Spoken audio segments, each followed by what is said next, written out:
Hello বন্ধুরা, কেমন আছেন? আশা করছি ভালোই আছেন। তো আজ জীবনে চলার পথে 5টি গুরুত্বপূর্ণ কথা বলতে চলেছি। নাম্বার 1, জীবন ছোট কিন্তু স্বপ্ন বড় হতে পারে। যদি তুমি চেষ্টা করতে ভয় পাও, তাহলে কেউ তোমার জায়গায় চেষ্টা করবে না।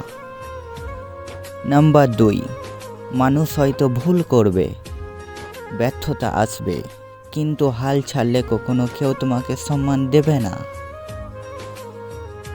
নাম্বার 3, আজকের কর্ম হলো আগামীকালের স্বপ্নের সিঁড়ি। তাই থেমে থেকো না, এগিয়ে যাও। নাম্বার 4, অন্যের কাহিনী দেখে হেরে যেও না, নিজের ভয়কে জয় করো।